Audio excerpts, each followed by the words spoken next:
नमस्कार। यूपीएससी की तैयारी में जुटे सभी साथियों का आज की इस जरूरी बातचीत में स्वागत है। नमस्कार। आज 6 सितंबर 2025 है और ये हमारे रोजाना के समसामयिकी विश्लेषण का भाग 1 है। जी। हमारी कोशिश हमेशा की तरह यही रहेगी कि जो अलग-अलग स्रोत हैं, उनसे मिली जानकारी को गहराई से समझें और परीक्षा के नजरिए से जो सबसे अहम बातें हैं उनको पकड़ें। बिल्कुल। हाँ, और ये भी ध्यान रखें कि कुछ विषय ऐसे हो सकते हैं जिन पर हमने शायद पहले भी थोड़ी बात की हो। हाँ, हो सकता है। तो उन साथियों के लिए ये एक अच्छा रिवीजन भी हो जाएगा। जी, ये अच्छी बात है। तो चलिए शुरू करते हैं। आज का हमारा पहला मुद्दा जुड़ा है विशेष रूप से कमजोर जनजातीय समूहों से। पीवीटीजीज। हाँ, पीवीटीजीज। खबर यह है कि जनजातीय मामलों के मंत्रालय ने आरजीआई से अनुरोध किया है। हाँ, भारत के महापंजीयक और जनगणना आयुक्त। जी, उनसे कहा है कि अगली जनगणना में पीवीटीजीज की गिनती वो अलग से की जाए। इस पर विचार करने को कहा है। ये एक महत्वपूर्ण मांग है। तो ये पीवीटीजीज आखिर हैं क्या? क्या ये एसटीज से अलग है? देखिए, पीवीटीजीज असल में ये अनुसूचित जनजातियों यानी एसटीज के अंदर एक उपश्रेणी है। अच्छा। और इन्हें, जैसा नाम से ही पता चल रहा है, जनजातीय समूहों में भी सबसे ज्यादा कह सकते हैं कमजोर या पिछड़ा हुआ माना जाता है। ओके, सबसे ज्यादा वल्नरेबल। हाँ, बिल्कुल। इसीलिए इन पर खास ध्यान देने की जरूरत महसूस की जा रही है। तो इनकी पहचान कैसे होती है? मतलब क्या कोई खास क्राइटेरिया है? जी हाँ, बिल्कुल। कुछ मानदंड तय किए गए हैं इनकी पहचान के लिए। क्या है वो? पहला तो ये कि इनकी आबादी या तो घट रही है या फिर स्थिर है, बढ़ नहीं रही। ओके, घटती या स्थिर जनसंख्या। हाँ। दूसरा, ये भौगोलिक रूप से काफी कह सकते हैं अलग थलग रहते हैं, आइसोलेटेड, दूर दराज के इलाकों में। बिल्कुल। तीसरा, इनकी जो अर्थव्यवस्था है वो अभी भी काफी हद तक कृषि पूर्व की तकनीकों पर, मतलब प्री एग्रीकल्चरल टेक्नोलॉजी पर निर्भर है। जैसे शिकार करना। हाँ। और वनोपज इकट्ठा करना, वो सब। हाँ, शिकार, संग्रहण, इस तरह की चीजें। और चौथा, आर्थिक पिछड़ापन और साक्षरता दर, लिटरेसी रेट भी बाकियों के मुकाबले काफी कम है। समझ गई। तो ये जो श्रेणी बनी, ये कब और कैसे बनी थी? ये एक दिलचस्प बात है। इसका जो आधार है वो ढेबर आयोग की सिफारिशों में मिलता है। ढेबर आयोग? वो तो शायद 1960-61 के आसपास बना था। जी हाँ, बिल्कुल, 1960-61 में। इसी आयोग ने ये पाया था कि कुछ जनजातीय समूह बातियों से भी ज्यादा पिछड़े हैं। उन्हीं की सिफारिश पर पहले इन्हें पीटीजी यानी प्रिमिटिव ट्राइबल ग्रुप्स कहा गया था। अच्छा, पहले पीटीजी था। हाँ, बाद में इसका नाम बदलकर पीवीटीजी कर दिया गया। और आज कितने ऐसे समूह हैं भारत में? आज की तारीख में देखें तो भारत में ऐसे 75 जनजातीय समूहों की पहचान पीवीटीजी के तौर पर हुई है। 75? काफी संख्या है ये तो। हाँ, और ये सिर्फ किसी एक राज्य में नहीं है। ये 18 राज्यों और अंडमान और निकोबार द्वीप समूह, जो केंद्र शासित प्रदेश है, वहां पहले हुए हैं। की बात करें तो इनकी अनुमानित जनसंख्या कितनी है? हाल के सर्वे के अनुसार पूरे भारत में करीब 47.5 लाख लोग पीवीटीजी समुदायों से आते हैं। 47.5 लाख। ये तो काफी बड़ी संख्या है। हाँ, बिल्कुल। और राज्यों के हिसाब से देखें तो मध्य प्रदेश में इनकी अनुमानित आबादी सबसे ज्यादा है। मध्य प्रदेश ने सबसे ज्यादा? जी। उसके बाद महाराष्ट्र का नंबर आता है, जहां लगभग 6.7 लाख पीवीटीजी हैं, और फिर आंध्र प्रदेश का। ये जानकारी योजनाओं के लिए जरूरी होगी। बिल्कुल। और इनकी आजीविका के साधन भी, वो भी काफी पारंपरिक हैं। जैसे क्या क्या करते हैं ये लोग? जैसे खाने के लिए कंदमूल इकट्ठा करना, मतलब फूड गैदरिंग। हाँ। जंगल से गैर इमारती लकड़ी, वन उत्पाद, NTFP जिन्हें कहते हैं। अच्छा, नॉन टिम्बर फॉरेस्ट प्रोड्यूस। हाँ, जैसे शहद, गोंद, पत्तियां वगैरह। इसके अलावा शिकार करना, पशु पालना। और कुछ समूह स्थानांतरित कृषि, मतलब शिफ्टिंग कल्टीवेशन भी करते हैं। जी, वही। और हस्तशिल्प यानी हैंडीक्राफ्ट्स बनाना भी इनकी आजीविका का हिस्सा है। अच्छा, तो इनके कल्याण के लिए सरकार क्या कर रही है? कोई खास योजना है? हाँ, सरकार ने एक बहुत बड़ी पहल की है जिसका नाम है पीएम जनमन। पीएम जनमन? जी, PMJANMAN यानी प्रधानमंत्री जनजाति आदिवासी न्याय महाअभियान। ये काफी महत्वाकांक्षी योजना है। इसका बजट भी काफी बड़ा बताया जा रहा है। हाँ, करीब 24,104 करोड़ रुपए की योजना है ये। और इसका उद्देश्य है देश के 200 से ज्यादा जिलों में। 200 से ज्यादा जिले? हाँ, वहां रहने वाले पीवीटीजी समुदायों की सामाजिक आर्थिक स्थिति सुधारना। इसमें स्वास्थ्य, शिक्षा, आजीविका और बुनियादी सुविधाएं जैसे घर, बिजली, पानी। जी, वो सब शामिल है। ये सीधे तौर पर उन कमजोरियों को दूर करने की कोशिश है जिनके आधार पर पीवीटीजीज की पहचान होती है। तो अब वापस उसी सवाल पर आते हैं कि जनगणना में इनकी अलग गिनती क्यों जरूरी? देखिए, इसका सीधा जवाब है प्रभावी और लक्षित नीति निर्माण, मतलब टारगेटेड पॉलिसी मेकिंग। कैसे? जब सरकार के पास सटीक आंकड़े होंगे कि कौन सा पीवीटीजी समूह कहाँ है, कितनी संख्या में है, उनकी जरूरतें क्या हैं, तभी तो योजनाएं ज्यादा कारगर बनेंगी। हाँ, ये तो है। अभी क्या होता है कि ये बड़े एसटी समुदाय के आंकड़ों में कहीं खो जाते हैं। अलग आंकड़े होने से संसाधनों का आवंटन बेहतर होगा, योजनाओं की निगरानी आसान होगी और ये पक्का किया जा सकेगा कि फायदा सही लोगों तक पहुंच रहा है। बिल्कुल।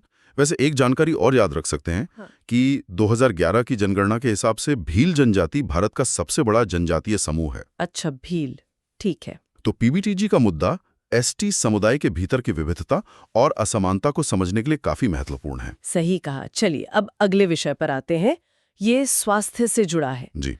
हाल में खबर आई है कि अकैंथोमोबा नाम का एक जीव केरल के जल निकायों में पहले से ज्यादा पाया जा रहा है। हाँ, ये चिंता की बात है। तो ये अकैंथोमीबा चीज क्या है आखिर? अकैंथोमीबा एक तरह का अमीबा है, मतलब सिंगल सेल वाला जीव। अमीबा, ठीक है। और इसकी खास बात यह है कि ये मुक्त जीवी है, मतलब फ्री लिविंग।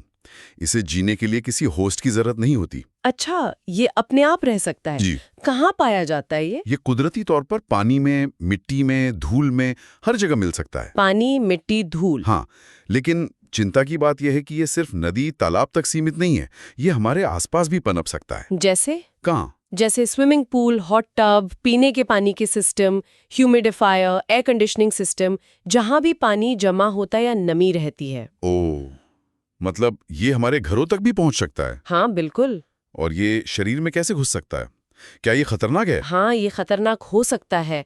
शरीर में घुसने के इसके कई रास्ते हैं। जैसे अगर त्वचा पर कोई कट या घाव है, उसके जरिए घुस सकता है, या फिर सांस के जरिए। अगर हवा में, धूल या पानी की बूंदों में ये है तो फेफड़ों या नाक में जा सकता है। सांस के जरिए भी? जी। और एक खास खतरा कॉन्टैक्ट लेंस इस्तेमाल करने वालों के लिए। Contact lens? कैसे? अगर लेंस या लेंस रखने वाले सोल्यूशन में ये अमीबा चला जाए तो ये सीधे आंखों को इन्फेक्ट कर सकता है। बाप रे! तो ये किस तरह के संक्रमण करता है? ये कई गंभीर संक्रमण कर सकता है। इनको हल्के में नहीं लेना चाहिए। जैसे? एक है ग्रैनुलोमैटिस अमीबिक एन्सेफेलाइटिस, GAE कहते हैं इसे। ये दिमाग का संक्रमण है। दिमाग का? ये तो बहुत खतरनाक लगता है। हाँ, ये लगभग हमेशा जानलेवा होता है। ओह, और? फिर है क्यूटेनियस अकांथोमोइबियासिस। ये त्वचा का इन्फेक्शन है। इसमें त्वचा पर घाव या फोड़े हो जाते हैं। एक है अकांथोमोइबा राइनोसाइनोसाइटिस। ये नाक और साइनस का संक्रमण है। और आंखों वाला संक्रमण? आपने कॉन्टैक्ट लेंस का जिक्र किया था। वो है कैंथोमोबिया केराटाइटिस। ये आंखों का, खासकर कॉर्निया का संक्रमण है। ये ज्यादा आम है क्या? हाँ, ये स्वस्थ लोगों में भी हो सकता है, खासकर कॉन्टैक्ट लेंस यूजर्स में। और ये खतरनाक है? बहुत। अगर सही समय पर इलाज ना हो तो आंखों की रोशनी स्थायी रूप से जा सकती है, अंधापन भी हो सकता है। ये तो बहुत डरावना है। कॉन्टैक्ट लेंस वालों को तो बहुत सावधान रहना चाहिए। बिल्कुल। लेंस की सफाई का ध्यान रखना, सादे पानी से कभी नहीं धोना, लेंस पहनकर नहाना या तैरना नहीं, ये सब बहुत जरूरी है। तो केरल में इसके बढ़ने का मतलब है कि हमें जल सुरक्षा और व्यक्तिगत स्वच्छता पर और ज्यादा ध्यान देना होगा। जी हाँ, ये दोनों ही मुद्दे बहुत अहम हैं। ये पूरी घटना इसी तरफ इशारा करती है। वैसे जानकारी के लिए अकांथोमोबा एक प्रोटोजोआ है। ठीक है, प्रोटोजोआ। ये जानकारी सार्वजनिक स्वास्थ्य के लिए बहुत जरूरी है। चलिए अब पर्यावरण और वन्यजीव संरक्षण की ओर रुख करते हैं। जी। ओडिशा का दिब्रीगढ़ वन्यजीव अभयारण्य, ये भारत का नया टाइगर रिजर्व बनने वाला है। हाँ, ये बहुत अच्छी खबर है बाघ संरक्षण के लिए। तो ये अभयारण्य कहाँ है और इसकी क्या खासियतें हैं? ये ओडिशा के बारगढ़ जिले में है और इसकी लोकेशन बहुत खास है। ये महानदी पर बने हीराकुंड बांध के बिल्कुल पास है। हीराकुंड बांध, जो भारत का सबसे लंबा बांध है। जी हाँ, वही। उस बांध के बनने से जो बड़ा सा जलाशय बना है, उसका किनारा इस अभयारण्य से लगता है। अच्छा, और इसे अभयारण्य कब घोषित किया गया था? इसे वाइल्ड लाइफ सैंक्चुरी का दर्जा 1985 में मिला था। सुना है इसका कोई ऐतिहासिक महत्व भी है? हाँ, बिल्कुल। यहाँ प्रसिद्ध स्वतंत्रता सेनानी वीर सुरेंद्र साई का जुड़ाव रहा है। वीर सुरेंद्र साई। जी, अंग्रेजों के खिलाफ विद्रोह के दौरान उनका एक ठिकाना था बारापथारा। वो इसी अभयारण्य के अंदर था। वाह, तो ये प्रकृति और इतिहास का संगम है। सही कहा। यहाँ का इकोसिस्टम कैसा है, जंगल कैसे हैं? यहाँ ज्यादातर मिश्रित और शुष्क पर्णपाती वन है, ड्राई डेसिडुअस फॉरेस्ट्स। ओके, कौन से पेड़ मिलते हैं मुख्य रूप से? साल, आसन, बीजा, आंवला, धौरा, इस तरह के पेड़ प्रमुख हैं। ये जंगल कई तरह के वन्य जीवों का घर है। और वन्य जीव कौन कौन से जानवर यहाँ पाए जाते हैं? यहाँ भारतीय तेंदुआ है, स्लॉथ भालू है। स्लॉथ भालू? हाँ, चौसिंगा यानी 4 सिंगों वाला हिरण, सांभर हिरण, गौर यानी इंडियन बाइसन, गौर, जंगली सुअर और ढोल यानी भारतीय जंगली कुत्ते भी यहाँ मिलते हैं। बाघों की मौजूदगी भी है, इसीलिए तो इसे टाइगर रिजर्व बनाया जा रहा है। और पक्षी, क्या यहाँ पक्षी भी बहुत है? हाँ, पक्षियों के लिए भी ये जगह बहुत है में, खासकर प्रवासी पक्षियों के लिए। अच्छा, माइग्रेटरी बर्ड्स सर्दियों में आते होंगे? बिल्कुल, हीराकुंड जलाशय की वजह से सर्दियों में हजारों प्रवासी पक्षी यहाँ आते हैं। वाह, कौन सी खास पक्षी हैं यहाँ के? स्थानीय और प्रवासी मिलाकर कई प्रजातियां हैं, जैसे क्रेस्टेड सर्पेंट ईगल, रंग बिरंगे फ्लावर पैकर्स, रेड वेंटेड बुलबुल, ट्री पाई, ड्रोंगो, व्हाइट आई ओरिएंटल, बहुत सारे हैं। बर्ड वॉचर्स के लिए ये जगह स्वर्ग जैसी है। इसका कुल क्षेत्रफल कितना है? लगभग 347 वर्ग किलोमीटर। तो इससे टाइगर रिजर्व घोषित करना बाघ संरक्षण के लिए एक बड़ा कदम होगा। निश्चित रूप से, इससे बाघों और उनके पूरे हैबिटेट को बेहतर सुरक्षा और प्रबंधन मिलेगा। ये ओडिशा का तीसरा टाइगर रिजर्व होगा। तीसरा? जी। पहले दो कौन से? सिमलीपाल और सतकोसिया।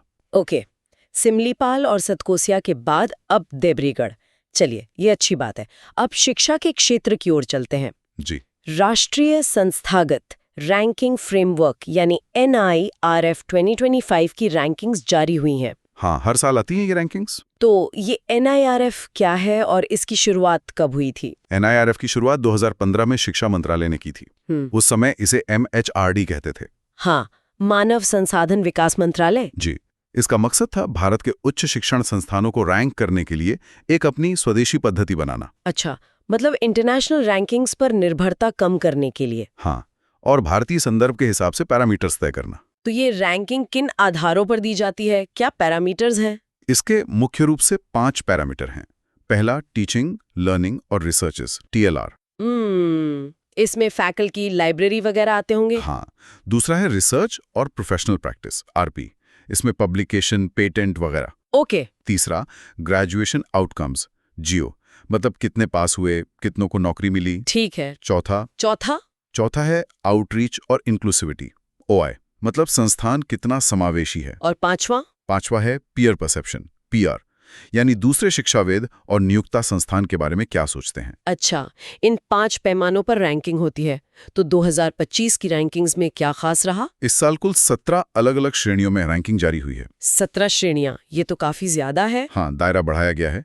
इसमें overall university, college, engineering, management, pharmacy, medical, law, architecture तो हैं ही। इनके अलावा research institute, agriculture, open university, skill university, state public university और एक नई श्रेणी है SDG संस्थान, सस्टेनेबल डेवलपमेंट गोल्स पर काम करने वाले संस्थान। बिल्कुल। ये दिलचस्प है। जी। तो टॉप पर कौन से संस्थान रहे इस बार, क्या कोई बदलाव है? कुछ संस्थानों ने अपना दबदबा बिल्कुल कायम रखा है। जैसे IIT मद्रास ओवरऑल कैटेगरी में लगातार 7वें साल नंबर 1। 7वां साल लगातार। हाँ। इसी तरह IISc बेंगलुरु यूनिवर्सिटी कैटेगरी में लगातार 10वें साल टॉप पर है। 10 साल। और IIM अहमदाबाद मैनेजमेंट में लगातार 6ठे साल पहले स्थान पर। कमाल है। और मेडिकल, लॉ वगैरह में? एम्स नई दिल्ली मेडिकल में लगातार 8वें साल टॉप पर। IIT रुड़की आर्किटेक्चर और प्लानिंग में लगातार 5वें साल। National law school of India university Bangalore law में पहले स्थान पर बना हुआ है। और जामिया हमदर्द नई दिल्ली फार्मेसी में लगातार दूसरे साल टॉप पर। तो मतलब कुछ संस्थान अपनी जगह पर बिल्कुल जमे हुए। हाँ, ये उनकी कंसिस्टेंट परफॉर्मेंस दिखाता है। पर यह सवाल भी उठाता है कि क्या इससे कुछ ही संस्थानों का दबदबा बढ़ रहा है। हाँ, ये सोचने वाली बात है। खैर, ये रैंकिंग्स छात्रों, संस्थानों और नीति निर्माताओं सबके लिए महत्वपूर्ण होती हैं। निश्चित रूप से। चलिए अब आखिरी विषय की ओर बढ़ते हैं, अंतर्राष्ट्रीय भूगोल से जुड़ा। जी। हाल में सूडान के दारफुर क्षेत्र में भूस्खलन से एक गांव दब गया। इस दुखद खबर के संदर्भ में सूडान की भौगोलिक स्थिति को समझना जरूरी हो जाता है। हाँ, सूडान की लोकेशन काफी महत्वपूर्ण है अफ्रीका में। क्या मुख्य बातें हैं इसके भूगोल के बारे में? पहली बात तो यह कि ये अफ्रीका का तीसरा सबसे बड़ा देश है क्षेत्रफल के हिसाब से। तीसरा सबसे बड़ा? जी। और इसके पड़ोसी देश बहुत सारे हैं। दक्षिण सूडान, इथियोपिया, इरिट्रिया, मिस्र, लीबिया, चाड और सेंट्रल अफ्रीकन रिपब्लिक। इतने सारे पड़ोसी? हाँ, 7 देश। इसकी सीमा उत्तर में सहारा रेगिस्तान से लगती है और दक्षिण में ये पश्चिम अफ्रीका के जंगलों और कॉन्गो बेसिन तक फैला है। मतलब काफी विविधता है इसके लैंडस्केप में। बिल्कुल। और इसकी एक महत्वपूर्ण तटरेखा लाल सागर के साथ भी है। अच्छा, रेड सी के साथ? हाँ। भूसंरचना देखें तो ये मुख्य रूप से विशाल मैदानों और पठारों से बना है। और नदियां? नील नदी का क्या रोल है? नील नदी और उसकी सहायक नदियां ब्लू नील और व्हाइट नील इन मैदानों को सींचती हैं। सूडान की जीवन रेखा है नील नदी। तो यहाँ सिर्फ रेगिस्तानी नहीं है? नहीं, उत्तरी भाग रेगिस्तानी है, लेकिन दक्षिण की ओर सवाना ग्रास के मैदान और कुछ जंगली इलाके भी हैं। सूडान का ज्यादातर हिस्सा वैसे रेगिस्तान और सूखे घास के मैदानों वाला है। क्या यहाँ पहाड़ भी हैं? सबसे ऊंची जगह कौन सी है? हाँ, पहाड़ी इलाके भी हैं। सबसे ऊंचा बिंदु है जबल मर्रा। ये दारफूर क्षेत्र में ही है। अच्छा। जहां वो लैंडस्लाइड हुआ। जी। ये एक ज्वालामुखी पर्वत श्रृंखला है। और प्राकृतिक संसाधन क्या मिलता है यहाँ? पेट्रोलियम एक प्रमुख संसाधन रहा है। इसके अलावा लौह अयस्क, तांबा, क्रोमियम, जिंक, टंगस्टन, माइका, चांदी, सोना, इनके छोटे भंडार हैं। और नील नदी की वजह से हाइड्रो इलेक्ट्रिक पार्क की भी काफी क्षमता है। और राजधानी खार्तुम, उसकी लोकेशन भी खास है शायद? हाँ, खार्तुम देश के लगभग केंद्र में है और ये उस जगह पर बसा है जहां ब्लू नील और व्हाइट नील नदियां मिलती हैं। अच्छा, संगम पर? जी, संगम पर। यह भौगोलिक और रणनीतिक रूप से बहुत महत्वपूर्ण लोकेशन है। तो क्षेत्रीय राजनीति और हाल की घटनाओं को समझने के लिए ये भौगोलिक जानकारी काफी अहम है। बिल्कुल। तो आज हमने कई अलग अलग विषयों पर बात की। पीवीटीजीज और पीएम जनमन, अकांथामीबा का खतरा, देब्रीगढ़ का नया टाइगर रिजर्व, NIFR रैंकिंग्स और सूडान का भूगोल। जी हाँ, काफी विविधता थी आज के विषयों में। तो यूपीएससी की तैयारी के नजरिए से इन सब का सार क्या निकलता है? देखिए, आज की चर्चा यही दिखाती है कि करंट अफेयर्स कितने बहुआयामी होते हैं। समाज कल्याण, स्वास्थ्य, पर्यावरण, शिक्षा, भूगोल, अंतर्राष्ट्रीय संबंध, सब कुछ जुड़ा हुआ है। एक उम्मीदवार को सिर्फ तथ्यों को नहीं जानना, बल्कि उनके बीच के लिंक्स को समझना होता है। उनके पीछे के कारण, उनके प्रभाव, इनका विश्लेषण करना जरूरी है। मतलब एक होलिस्टिक अप्रोच चाहिए। बिल्कुल। जैसे पीवीटीजी का मुद्दा सिर्फ सामाजिक न्याय नहीं, बल्कि गवर्नेंस और डेटा का भी मुद्दा है। अकांथामीबा जल सुरक्षा से जुड़ा है। हर विषय बड़ी तस्वीर का हिस्सा है। सही कहा। तो सुनने वालों के लिए एक सवाल छोड़ते हैं। जरूर। आज जिन विषयों पर हमने बात की, उनमें से कौन सा मुद्दा भारत की विकास यात्रा के अलग अलग पहलुओं जैसे सामाजिक समावेश, आर्थिक प्रगति, पर्यावरण संरक्षण को सबसे मजबूती से एक साथ लाता है?